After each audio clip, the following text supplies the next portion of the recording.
Hi எல்லாருக்கும் வணக்கம். This is geography Srinivasan. Indian constitution வீடியோவில் நம்ம பார்க்க வேண்டிய டாபிக் என்னென்னு கேட்டிங்கன்னா, அரசியலமைப்பு உருவாக்கத்துக்கு முன்னாடி இருந்த வரலாற்று பின்னணியை பற்றி நம்ம பார்த்துடலாம். இந்த வீடியோ எதுக்காக அப்படின்னு பார்த்தீங்கன்னா, மேக்கிங் ஆஃப் த கான்ஸ்டியூஷன், அந்த புக்கு எப்படி உருவாச்சு அப்படின்ற ஒரு வரலாறு பற்றி நம்ம பார்ப்போம் இல்லைங்களா. அதுக்கு முன்னாடி பார்க்கக்கூடிய ஒரு சின்ன ஹிஸ்டாரிக்கல் பேக்ரவுண்டை பற்றி தான் நம்ம இன்றைக்கி பார்க்க போகிறோம். இந்த ஹிஸ்டாரிக்கல் பேக்ரவுண்டில் எந்த மாதிரி இருக்கும் அப்படின்னு பார்த்தீங்கன்னா, இந்த கான்ஸ்டியூஷன் புக் எழுதுறதுக்கு முன்பாக இந்தியாவில் சின்ன சின்ன சட்டங்கள் திட்டங்கள் எப்படிலாம் போயிட்டு இருந்தது, ஆங்கிலேய ஆட்சி காலத்தில் எந்த மாதிரியான சட்டத்திட்டங்கள் போயிட்டு இருந்தது, அதனுடைய இம்பேக்ட் எந்த மாதிரி இருந்துச்சு, விளைவுகள் எப்படி இருந்தது அப்படின்றத பற்றி நம்ம பார்த்துடலாம். ஓகேங்களா? ஓகே, வீடியோ ஸ்டார்ட் பண்ணிடலாம். பார்க்குறதுக்கு முன்னாடி நம்மளுடைய ஜியோகிராஃபி ஸ்ரீனிவாசன் சேனல் சப்ஸ்கிரைப் பண்ணிக்கோங்க. ஓகே, இப்போது பிரிட்டிஷ்காரங்க இந்தியாவுக்குள்ளே வருவதற்கு முன்பாக அரசர்களுடைய ஆட்சி தான் இந்தியாவுக்குள்ளே மும்முரமாக போயிட்டு இருந்தது. அப்போது இவங்க எந்த மாதிரியான அரசியலமைப்பை ஃபாலோ பண்ணாங்க அப்படின்னா, ஏட்டில் எழுதப்படாத கட்டளைகள், ஆணைகள், உத்தரவு இதை மட்டும்தான் இந்தியாவுக்குள்ளே ஃபாலோ பண்ணிகிட்டு இருந்தாங்க. மக்களும் அதை தான் ஃபாலோ பண்ணிகிட்டு இருந்தாங்க. ஓகே, அரசர்கள் காலத்தில் ஆங்கிலேயர்கள் வணிக நோக்கத்துக்காக உள்ளே வராங்க. அப்போ இவங்களுக்கு எந்த மாதிரியான ஆட்சி இருந்தது, இவங்களுக்கும் ஏதாவது சட்டத்திட்டங்கள் இருந்துச்சா அப்படின்னு கேட்டிங்கன்னா அப்போல்லாம் ஒன்றுமே கிடையாது. இவங்களும் ஒரு சில ராணியினுடைய உத்தரவின் பேரில் தான் இந்தியாவுக்குள்ளே வருவாங்க, வணிக வியாபாரம் செய்வாங்க. ஆனால் ஒரு சில கட்டங்கள் போக போக இவங்க சட்டத்தை மீறதுனால, அதாவது ஈஸ்ட் இண்டியன் கம்பெனி அப்படின்ற ஆங்கிலேயர்கள் உள்ளே வந்ததுக்கப்புறமா இங்கிலாந்துக்கு ஒரு சில நட்டங்கள் ஏற்படுத்திடுவாங்க. ஒரு சில போர்கள் மூலியமாக அவங்கள கண்ட்ரோல் பண்ணுறதுக்காக ஒரு சில ஒழுங்குமுறை சட்டம், பட்டை சட்டங்கள், இந்த மாதிரியான சில ஆக்ட்ஸ் எல்லாம் கொண்டு வந்திருப்பாங்க. ஓகேங்களா? பட் இருந்தாலும் நமக்குன்னு உலகிலேயே எழுதப்பட்ட மிகப்பெரிய நீண்ட அரசியலமைப்பு சட்ட புத்தகம் அப்படின்ற ஒரு விஷயந்தான் நம்ம இப்போ வரைக்கும் ஃப்ரீடமாக ரைட்ஸாக வாழ்வதற்கு ஒரு உரிமை உள்ள ஒரு புத்தகம்.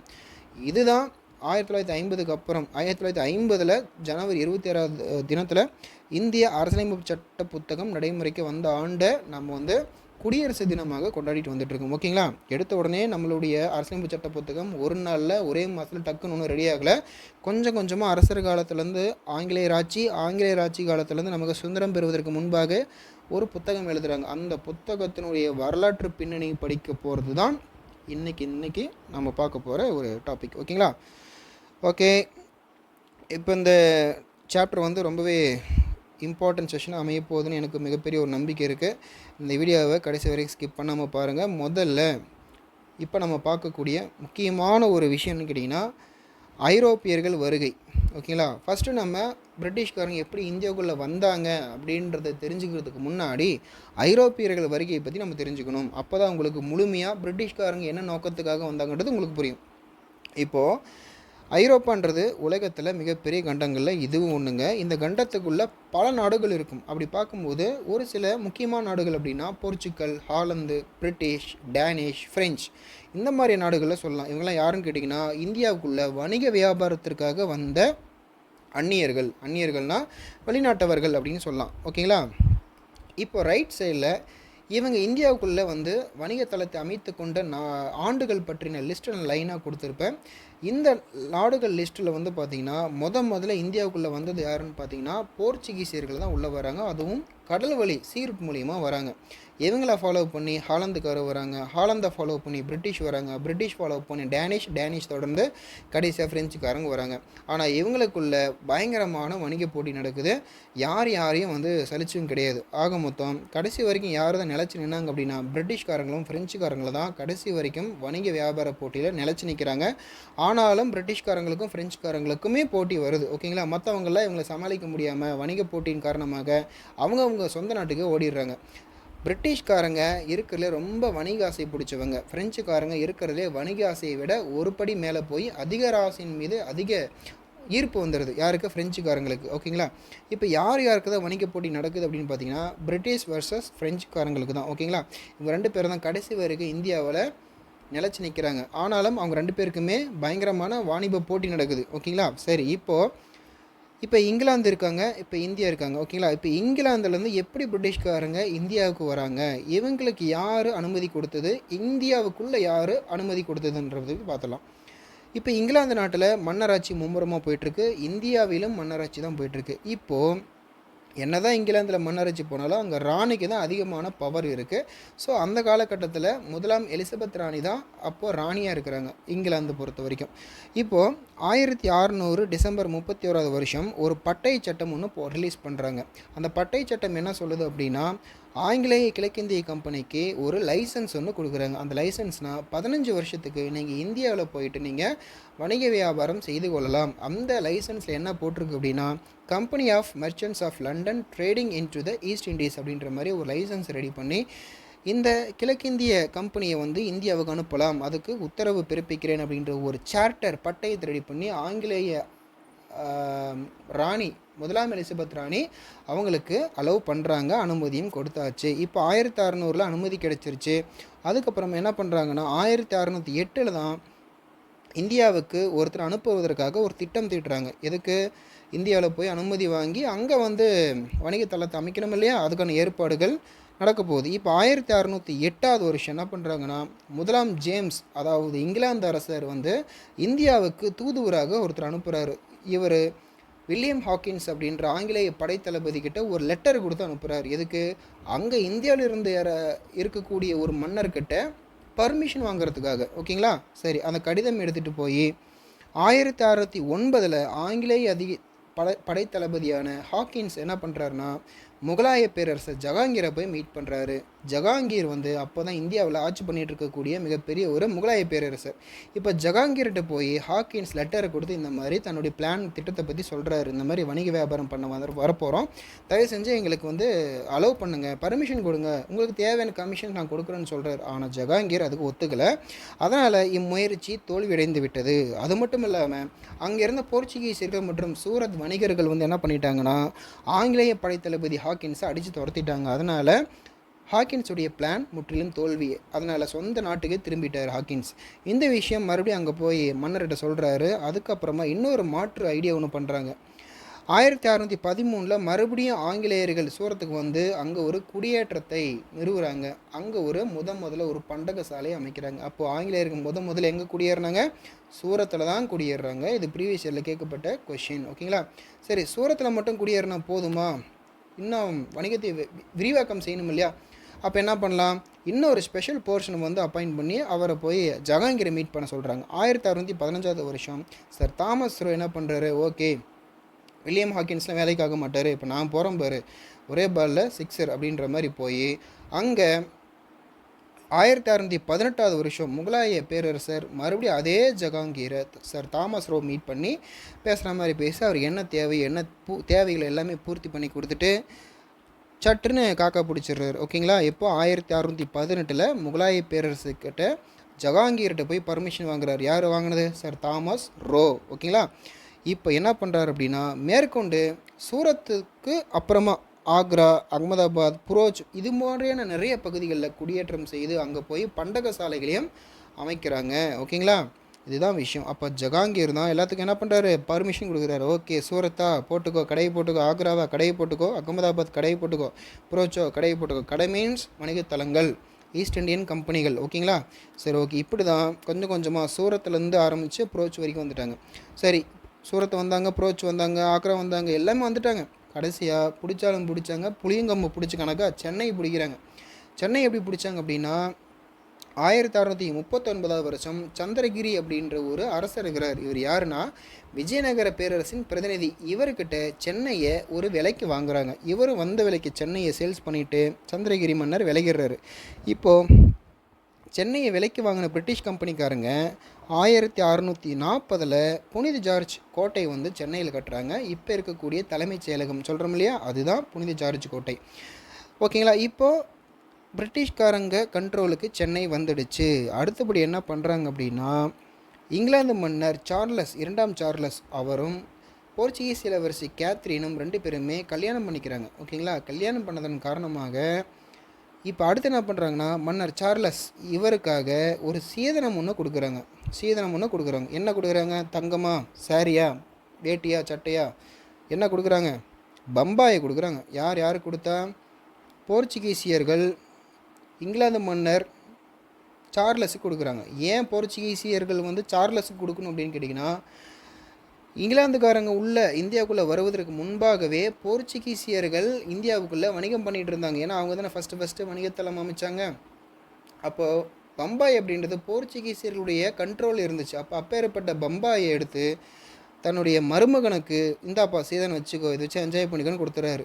ஏன்னா சார்லஸ் யார், இங்கிலாந்து நாட்டை சேர்ந்த ஒரு மன்னர். இவர் என்ன பண்ணிடுறாரு, சரி ஓகே நம்ம இங்கிலாந்துக்காரங்க நம்ம நாட்டை சேர்ந்த ஈஸ்ட் இண்டியன் கம்பெனிக்காரங்க ட்ரேடிங் பண்ணுறதுக்கு புது புது இடமா தேடி அலைஞ்சிட்ருக்கிறாங்க, அவங்களுக்கு இது கொடுத்துருவோம், குத்தை கொடுத்துருவோம் அப்படின்ற மாதிரி நினச்சி என்ன பண்ணுறாரு, தான் சீதனமாய் பெற்ற பம்பாயை வாடகைக்கு விட்டுறாரு. யார் விடுறது, யார் விட்டா பாருங்கள், இங்கிலாந்து மன்னர் 2ஆம் சார்லஸ் பம்பாயை தனக்கு வந்த பம்பாயை ஈஸ்ட் இண்டியன் கம்பெனிக்கு கொண்டுட்டு போய் ஆண்டுக்கு 10 பவுண்டு அப்படின்ற விலைக்கு கொடுத்துட்றாரு. சரிங்களா, குத்தகைக்கு விட்டுடுறாரு லீஸுக்கு.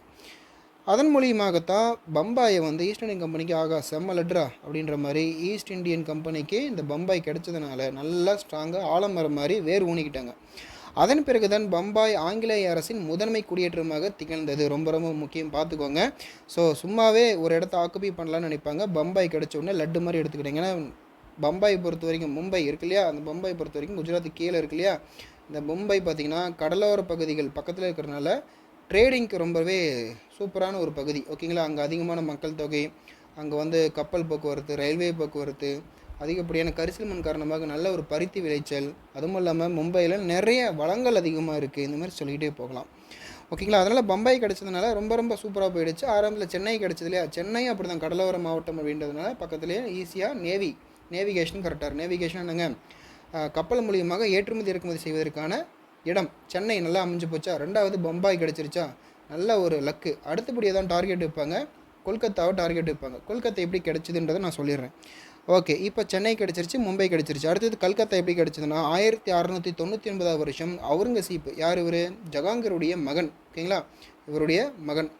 இவங்ககிட்ட போய் ஒரு ஸ்பெஷல் பர்மிஷன் கேட்டு அங்கேயும் சும்மா விட்டு வைக்கல, அங்கே வில்லியம் கோட்டையை கட்ட அனுமதி கேட்குறாங்க. அவுரங்கசீப்பும் காசு வாங்கிட்டு என்ன பண்ணுறாரு, ஓகேப்பா வில்லியம் கோட்டை தானே கட்டிக்க, என்னாச்சு அப்படின்ற மாதிரி அலோவ் பண்ணிடுறாரு. அப்போ 3ஆம் வில்லியம் நினைவாக என்ன பண்ணுறாங்கன்னா கல்கத்தாவில் வில்லியம் கோட்டையை கட்டி முடிக்கிறாங்க ஆங்கிலேயர்கள். இப்போது 1699 வில்லியம் கோட்டை கட்டி முடித்தோடனே இப்போ அவங்களுக்கு என்ன ஆயிடுச்சு, சென்னை, பம்பாய், கல்கத்தா இந்த 3 இடமும் முக்கிய வணிகத்தலமாக அமைந்து விட்டது. 3 இடத்தையும் ட்ரையாங்குலர் ஷேப்பில் பிடிச்சிட்டாங்க. ஓகேங்களா, இப்போ 3 இடமும் இப்போ இந்தியா எப்படி இருக்குன்னா பாருங்கள், சென்னை, மும்பை, கல்கத்தா இந்த 3 இடமும் ட்ரையாங்குலர் ஷேப்பில் இடத்த பிடிச்சாச்சு. அவ்வளோதான். பிடிச்சிட்டாங்கனாவே என்ன அர்த்தம், ஒரு இடத்துல கோட்டை கட்டிக்கிட்டாங்கனாவே அந்த இடம் அவங்களுக்கு சொந்தம்னு அர்த்தம். அதனால் 3 இடமும் அவங்களுக்கு தான். அடுத்தது இன்னொரு விஷயம், இந்த 3 இடத்த பிடிச்சதை விட இன்னொரு முக்கியமான ஒரு விஷயம், எப்போ தன்னுடைய வணிக வியாபாரத்துலேருந்து அரசியல் பலத்தில் வந்து கால் ஊன்றாங்க அப்படின்னா பிரிட்டிஷ்காரங்க மிகப்பெரிய ஒரு முக்கியமான போர்கள் மூலியமாக. சரிங்களா, இந்த போர் ஏன் வந்துச்சு அப்படின்னா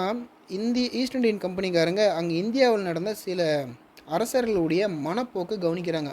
ஒரு அரசருக்கும் இன்னொரு அரசருக்கும் வந்து பார்த்திங்கன்னா போட்டி, ஒற்றுமையின்மை, அறியாமையின் காரணமாக நிறைய சண்டை வரும். அப்போ இவங்களுடைய அறியாமை, போட்டி, ஆதிக்கம் இதனுடைய இந்த வாய்ப்பை நல்லாவே ஈஸ்ட் இண்டியன் கம்பெனிக்காரன் பயன்படுத்தி என்ன பண்ணுவாங்க அப்படின்னா இவங்க 2 பேர்த்துக்கும் முட்டை மோத விட்டுட்டு யார் தோக்குறாங்களோ ஒரு பக்கம் சமாதானம் படுத்தி அவங்கள நினச்சிக்கிட்டு அந்த இடத்த ஆக்குப்பை பண்ணிப்பாங்க. ஸோ இந்த மாதிரி 1757 காலகட்டங்களில் அலகாபாத் அப்படின்ற ஒரு இடத்த பிடிச்சிடுறாங்க. எதன் மூலியமாக, பிளாசி போர் மூலியமாக. அப்போ பிளாசி போர் எப்போ ஏற்பட்டுச்சு, நடந்துச்சு 1757. அப்போ பிளாசி போர் யாருக்கும் சண்டை வந்துச்சு அப்படின்னு பார்த்தீங்கன்னா அப்போ இருந்த வங்காள நவாப் சிராஜ் உத்தவ்லாவுக்கும் ராபர்ட் கிளைவுக்கும் சண்டை வந்துச்சு. இதில் சிராஜ் உத்தவ்லா தோல்வி அடைஞ்சிடுறாரு, ராபர்ட் கிளைவ் வெற்றி. அதனால் இந்த போர் மூலியமாக ராபர்ட் கிளைவ் வெற்றி. அடுத்தபடி 1767 அக்டோபர் 22ஆம் ஆண்டு டெல்லியில் பக்சார் போர் நடக்குது. ரொம்ப ரொம்ப முக்கியமான ஒரு போர். இந்த பக்சார் போரின் விளைவாகத்தான் ஆங்கிலேயர்களுக்கு மிகப்பெரிய ஒரு அஸ்திவாரம் கிடைக்குது. இந்தியாவில் இனிமேல் நாங்கள் தான் அப்படின்ற மாதிரி ஒரு அஸ்திவாரம் கிடைக்குது. இந்த பக்சார் போர் யாருக்கு சண்டை நடந்துச்சுன்னா பாருங்கள், முகலாய அரசர், அயோத்தி நவாப், இந்த மாதிரி அப்புறம் வங்காள நவாப், இந்த மாதிரி எல்லாருக்குமே சண்டை நடக்குது. முகலாய அரசர் யார், 2ஆம் ஆலம். அயோத்திய நவாப் யார், ஷீஜா உத்தவ்லா. வங்காள் நவாப் யார், மிர் காசிம். எல்லாருக்கும் சண்டை பண்ணி மோத விட்டுட்டு கடைசியில் ஜெயிக்கிறது யார், பிரிட்டிஷ் கம்பெனிக்காரங்க ஜெயிச்சிடுறாங்க. இவங்க தான் ஜெயிச்சிடுறாங்க. அவ்வளோதாங்க. இந்த சண்டையின் மூலியமாகத்தான் ராபர்ட் கிளைவ் 1765 வருஷம் தன்னை வந்து ஆற்காட்டு வீரரை அறிவிச்சுக்கிட்டு வங்காள கவர்னராகவும் பதவி ஏற்றுக்கிறாரு. இவர் வங்காளத்தினுடைய முதல் கவர்னர் அப்படின்றதுனால இந்த கொஷின் ரொம்ப ரொம்ப முக்கியம், பார்த்துக்கோங்க. ஆற்காட்டு வீரர் என்று அழைக்கப்படுபவர் யாருன்னு கேட்டிருக்காங்க, ராபர்ட் கிளைவ். ராபர்ட் கிளைவ் வங்காள கவர்னர் ஜெனரல் பதவி வந்தாரான்னு கேட்டாங்கன்னா ஆம். இதுக்கும் முக்கியமான ஒரு கொஷின் இருக்குது. ஓகேங்களா, கேட்டிருக்காங்க. ஸோ இவர் பதவி ஏற்றுக்கிட்ட உடனே இவர் செஞ்ச முதல் வேலை என்னென்னு கேட்டிங்கன்னா இரட்டையாட்சி அறிமுகம். சரிங்களா, இரட்டையாட்சி முறையை அறிமுகம் செய்கிறாரு. இரட்டையாட்சி என்னங்க, அதாவது இந்த இரட்டையாட்சி அப்படின்றது நிர்வாகம் ஒருத்தர் பண்ணணும், மக்கள் மீது சுமத்தப்பட்ட வரியை வந்து ஒருத்தர் வசூல் பண்ணணும். இதுதான் இரட்டையாட்சி. அப்போ வங்காள நவாபுக்கிட்ட நீ மக்களை வந்து ஆட்சி பண்ணிக்கோ, கஷ்டமான வேலை நீ பார்த்துக்கோ, மக்கள் கட்டுற வரி பணத்தை அலேக்க நான் வாங்கிக்கிறேன், காசு எனக்கு, நிர்வாகம் உனக்குன்னு பிரித்து கொடுத்துறாரு. அப்போது இந்த இரட்டையாட்சி அப்படின்றது மிகப்பெரிய ஒரு கொடுமையான ஒரு ஆட்சி அப்படின்னு சொல்லலாம். அதன் மூலிமா மக்களிடமிருந்து அதிகப்படியான வரி வசூல் பண்ணிக்கிட்டு திவானி உரிமையை பெற்றுக்கிறாங்க கம்பெனிக்காரங்க. நிர்வாகம் மட்டும் பார்த்துக்கிறாங்க நவாப்காரங்க. ஓகேங்களா, ஓகே. அடுத்தபடியாக 1772 வருஷம் வாரன் ஹேஸ்டிங் அப்படின்ற புதுசாக ஒரு கவர்னர் வராரு. வந்த உடனே என்னப்பா அது இரட்டையாட்சி இப்படி ஒன்று போயிட்டுருக்கோ, ஓஹோ அப்படின்னு சொல்லி பார்க்குறாரு. இந்த இரட்டையாட்சி முறை சுத்தமாக யாருக்கும் செட்டே ஆகாத ஒரு மோசமான ஒரு இரட்டையாட்சி முறை. அதனால் இந்த இரட்டையாட்சி வந்த உடனே என்ன பண்ணிட்டாரு, ஒழிச்சு கட்டிட்டார். அதனால் அதுக்கப்புறமா என்ன ஆச்சுன்னா, இதன் பிறகுதான் இங்கு நடந்து கொண்டிருந்த இரட்டையாட்சியின் அட்டூழியங்களுக்கும் அதன் மூலம் ஏற்பட்ட பல பிரச்சனைகளுக்கும் முற்றுப்புள்ளி வைக்கவே முதலில் ஆங்கிலேய அரசு, அதாவது இங்கிலாந்து அரசு, ஆங்கிலேய கிழக்கிந்திய கம்பெனி மீது முதலாக போடப்பட்ட ஒரு சட்டம் தான் ஒழுங்குமுறை சட்டம் 1773. அதாவது ரெகுலேட்டிங் ஆக்ட்னு சொல்லுவோம். ஓகேங்களா, ஏன்னா என்னதான் அவங்களுக்கு வந்து லைசன்ஸ் பர்மிஷன் கொடுத்து ஈஸ்ட் இண்டியன் கம்பெனி வச்சுக்கோப்பான்னு சொல்லி இங்கிலாந்து ராணியை அவங்களுக்கு வந்து பர்மிஷன் கொடுத்தாலும் இவங்க அதெல்லாம் மறந்துட்டு இவங்களுடைய இரட்டையாட்சின்ற பேரில் மக்களையும் அந்த இடத்தையும் வந்து நாசம் பண்ணிட்டாங்க. இன்னும் உங்களுக்கு சிம்பிளாக சொல்ல போனால், இப்போ பாருங்கள், இப்போது முதலாம் கர்நாடக போர், இரண்டாம் கர்நாடக போர், மூன்றாம் கர்நாடக போர், பிளாசி போர், பக்சார் போர், இந்த மாதிரி எல்லா போர்கள் மூலியமாகவும் ஈஸ்ட் இண்டியன் கம்பெனிக்காரங்க போரில் களம் இறங்கிட்ட காரணமாக இந்த போருக்கு மட்டுமே நிறைய கம்பெனி செலவாயிடுச்சு. இந்த ஈஸ்ட் இண்டியன் கம்பெனிக்காரங்க கம்பெனி ஆரம்பித்து அது மூலிமா ஏற்றுமதி இறக்குமதி செஞ்சால் தான் இங்கிலாந்து கண்ட்ரிக்கு நிறைய லாபம் கிடைக்கும். ஆனால் லாபமே ரொம்ப வருஷம் வரவே இல்லை. ஏன்னாப்பா ஈஸ்டர்ன் கம்பெனிக்காரங்க இந்தியாவுக்குள்ளே போயிட்டு வணிக வியாபாரம் தொடர்பான விஷயங்களுக்கு போனாங்களே, அவங்களுக்கு பர்மிஷன் கொடுத்தோம், லைசன்ஸ் கொடுத்தோம், எதுவும் பெருசாக ஒன்றும் லாபம் வரவே இல்லை, என்ன தான் ஆச்சு அப்படின்ற மாதிரி யோசனை பண்ணி பார்க்கும் பொழுது புதுசாக அங்கே ஒரு வாரன் ஹேஸ்டிங் வந்து போய் பார்க்குறாரு. போய் பார்த்தா தான் தெரியுது இரட்டையாட்சி போயிட்டுருக்கு, நிறைய இடங்களில் சண்டை போட்டிருக்காங்க. சண்டை ஏற்பட்டதன் விளைவாக நிறைய பிரிட்டிஷ்காரங்க பணத்தை சும்மா வாரி இறைச்சி நிறைய செலவு பண்ணிட்டாங்க. எதுக்கு, இந்த போருக்காக. அப்போ கம்பெனி நஷ்டத்தில் ஓடிட்டுருக்கு. அந்த நஷ்டத்தை சமாளிக்கிறதுக்காக தான் என்ன பண்ணுறாங்க, கம்பெனிக்கு நஷ்டம் வந்துருச்சு இல்லையா, அந்த நஷ்டத்தை ஈடுகட்டுவதற்காக இந்த இரட்டையாட்சி மூலியமாக திவானி உரிமையை பெறுகிறார். யாருங்க, ராபர்ட் கிளைவ், வங்காள கவர்னர். இப்போ திவானி உரிமையின் மூலியமாக அந்த நஷ்ட ஈட்டை வந்து மக்கள்கிட்ட இருந்து வரிப்பணமாக வசூல் பண்ணி இவங்க அதை ஈடுகட்டிக்கிற மாதிரி திவானி உரிமை. ஓகேங்களா, சரி. ஆக மொத்தம் நடந்து போச்சு. இதுக்கு மேலே இரட்டையாட்சி மும்மையாச்சின்னு கொண்டு வந்து ஈஸ்டர்ன் கம்பெனியை ஒரு வழி பண்ணிடுவாங்க, வேண்டான்னு சொல்லி முதல்ல என்ன பண்ணுறாரு, இரட்டையாட்சி முறையை ஒழிச்சு கட்டுறாரு வாரன் ஹேஸ்டிங். ஓகேங்களா, வாரன் ஹேஸ்டிங் தானே, ஆமாம், வாரன் ஹேஸ்டிங் ஒழிச்சு கட்டிடுறாரு.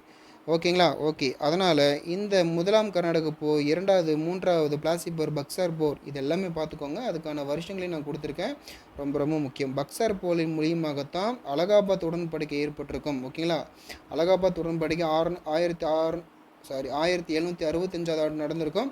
ரொம்ப முக்கியம். இந்த அலகாபாத் உடன்படிக்கையின் மூலியமாகத்தான் என்ன பண்ணியிருப்பாங்க, திவானி உரிமையை ஆங்கிலேய கிழக்கிந்திய கம்பெனிக்குள்ளும் பெற்றிருக்கும். சரிங்களா, ரொம்ப முக்கியம். ஓகேங்களா, சரி. அடுத்தது பார்த்தீங்கன்னா, இப்போது இந்த வாரன் ஹேஸ்டிங் இருக்கிறார் இல்லைங்களா, அந்த வாரன் ஹேஸ்டிங் என்ன பண்ணியிருப்பாருன்னா இரட்டையாட்சி முறையை ஒழிச்சிட்டு மறுபடியும் பிரிட்டிஷ் கம்பெனிக்கு இங்கிலாந்துக்கு பயணம் செஞ்சு என்ன பண்ணுவார், அங்கே போயிட்டு நடந்தது எல்லாமே சொல்லுவார். இங்கே பாருங்கள், நீங்கள் இத்தனை வருஷம் நீங்கள் பர்மிஷன் கொடுத்து உங்களுக்கே துரோகம் பண்ணிட்டாங்க, வரக்கூடிய லாப காசு எல்லாத்தையும் போரில் வாரி கொட்டி இறைச்சி எல்லாத்தையும் நஷ்டம் பண்ணிவிட்டு கம்பெனி திவாலாகிற நிலைமை கொண்டு போயிட்டாங்க. என்னால் அங்கே போய் ஈஸ்ட் இண்டியன் கம்பெனி போய் ரன் பண்ண முடியாது, தயவு செஞ்சு வங்காளத்தினுடைய கவர்னர் நான் பதவி ஏற்றுக்கிட்ட நேரம் என்கிட்ட கையில் காசு இல்லை, தயவு செஞ்சு காசு கொடுங்கன்னு கேட்குறாரு. அந்த நேரம் பார்த்து ஓகே, பட் நான் போடுறேன், காசு கொடுக்குறேன், ஆனால் ஒரு சட்டம் ஒன்று போட போகிறேன், அந்த சட்டத்தின் மூலியமாக நீ அந்த இதை ஆட்சி பண்ணிக்கோ அப்படின்றாங்க. அதுக்கு பேர் தான் ஒழுங்குமுறை சட்டம். ஓகேங்களா, ஒழுங்குமுறை சட்டத்தின் மூலியமாக தான் மறுபடியும் இந்த சட்டம் கொஞ்சமாக ஸ்டாப் ஆகுது. ஓகேங்களா, இந்த சட்டம் ஒழுங்குமுறை சட்டம் நல்லா கவனிச்சுக்கோங்க, ரொம்ப முக்கியமான ஒரு சட்டம். இந்த ஒழுங்குமுறை சட்டம் அப்படின்றது ஏன் இவ்வளோ முக்கியம்னு கேட்டிங்கன்னா, இந்திய அரசியலமைப்பின் ஒரு முதல் படி அப்படின்னு சொல்லலாம். அது மட்டும் இல்லாமல் இங்கிலாந்து கண்ட்ரி ஈஸ்ட் இந்தியன் கம்பெனியின் மீது விதிக்கப்பட்ட முதல் சட்டம் எதுனா இதுதான் ஒழுங்குமுறை சட்டம். ஏன்னா ஒழுங்குமுறையாக எல்லாமே அமையணும் அப்படின்றதாக 1773 போட்டிருப்பாங்க. இதுதான் முதல் சட்டம் என்று அழைக்கப்படுகிறது. ஸோ இங்கேருந்து ஆரம்பிக்கிறதுனால நான் உங்களுக்கு ஆரம்பத்தில் சொல்லியிருப்பேன், இந்திய அரசியலமைப்பு சட்ட புத்தகம் உருவாவதற்கு முன்னாடி இருந்த சில வரலாற்று பின்னணி அப்படின்ற மாதிரி சொல்லியிருப்பேன். இதுதான் முதல்ல ஒரு சட்டம் போட்டாங்க. ஓகேங்களா? ஸோ இதுலேருந்து தான் நமக்கு வந்து சட்டங்கள் ஆரம்பிக்குது. ஓகேங்களா?